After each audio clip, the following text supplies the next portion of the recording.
La France est un pays paradoxal.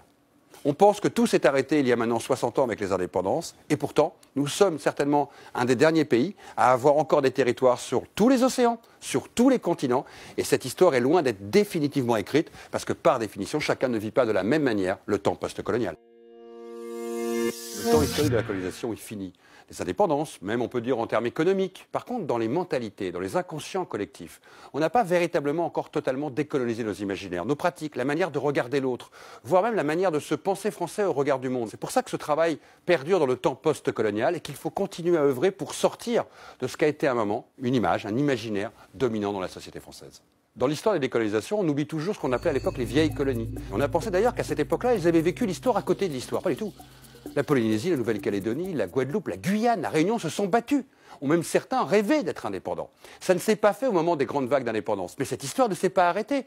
Quand on voit le référendum en Nouvelle-Calédonie, quand on voit depuis 20 ou 30 ans les enjeux politiques sur des territoires, quand on voit qu'aujourd'hui, à l'ONU, la Polynésie, par exemple, est inscrite dans le processus de décolonisation, ça veut dire que l'histoire perdure dans le présent. Il y a encore aujourd'hui des partis politiques qui revendiquent une certaine rupture avec la France. Par exemple, en Nouvelle-Calédonie, où là, la ligne est clairement marquée, une partie de la population souhaite l'indépendance et une partie de la population ne la souhaite pas. Et elle a en plus des origines différentes.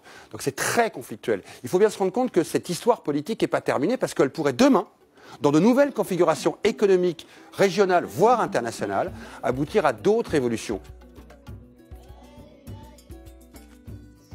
Dès la fin de l'Empire, la République française a tout de suite imaginé des statuts différents pour les différents territoires. D'abord, certains restaient. Je rappelle que les Comores n'ont pas été indépendants tout de suite. Et puis, on a donné des statuts différents en fonction aussi du référendum de 58. Donc, certains territoires ont voulu être des départements, d'autres des territoires. Et depuis 20 ans, 30 ans, 40, 50 ans après, les évolutions statutaires de ces territoires ont été aussi liées à la fois à la vie politique, je dirais, locale, mais aussi à la vision nationale. Quand vous installez une base Kourou, par exemple, en Guyane, ou quand vous avez des essais nucléaires à Mururoa, vous imaginez bien que la manière, le statut même de ces territoires va être fondamental pour l'État français. On pourrait se poser la question de la manière dont aujourd'hui la France et ses outre-mer fonctionnent. Il y a une équité de droit, il y a une équité devant la loi, ce qui n'a pas été tout de suite le cas quand il y a eu la départementalisation en 1946, par exemple. Il a fallu attendre très longtemps pour avoir l'égalité dans les droits sociaux. Donc on voit déjà que le retard à l'allumage, il a commencé très tôt. Et encore maintenant, il y a des inégalités de fait entre des territoires ultramarins par rapport au niveau de vie, par rapport à la situation politique, par rapport à la présence ou à la possibilité, par exemple, pour un enfant, un jeune, de trouver un emploi sur le territoire. Car souvent, ce sont été des territoires qu'on n'a pas développés en termes économiques.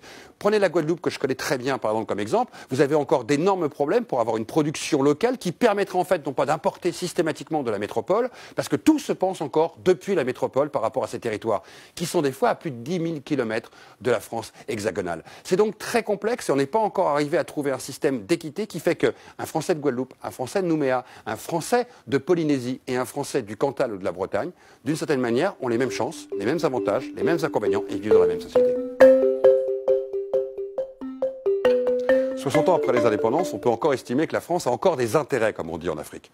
Beaucoup moins qu'il y a 20 ou 30 ans, face aux Chinois, par exemple, aux Allemands, aux Américains aujourd'hui, qui sur le continent africain sont en train de prendre largement la place qu'occupait il y a quelques années la France. Et justement, ceci doit questionner la France. Si la France n'est pas capable de tourner la page de ce passé. Et cette année, nous avons plusieurs occasions. Il va y avoir Africa 2020, qui va être une année, une saison qui va rendre hommage à l'Afrique. Le grand débat qui vient d'être ouvert sur l'arrêt du franc CFA, le retour des biens culturels, et peut-être aussi la prise de conscience de ce qu'a été le passé colonial de nos élites politiques pour justement peut-être trouver une nouvelle manière d'imaginer un nouvel avenir avec l'Afrique. Sinon, la France va définitivement couper ce lien très ancien et elle aura beaucoup de mal à rebâtir d'une certaine manière une histoire non plus fondée sur des intérêts qui aillent dans un seul sens, mais des intérêts communs. Certains aujourd'hui voudraient une rupture avec cette ex-tutelle française. D'autres ont encore ce sentiment que la France veut dire quelque chose. C'est complexe en fonction des générations. C'est complexe aussi en fonction des pays dans lesquels vous parlez.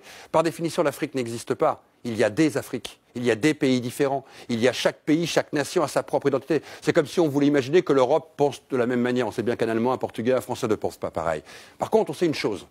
Quand l'équipe du Sénégal, l'équipe d'Algérie ou l'équipe de France ne passe pas le tour d'une Coupe du Monde, on soutient, nous Français, ou nous Sénégalais, ou nous Algériens, l'équipe de l'autre qui a passé le tour. Ça veut dire qu'on a encore quelque chose au fond de nous qui a écrit cette histoire commune, malgré tous ces traumas et ces difficultés.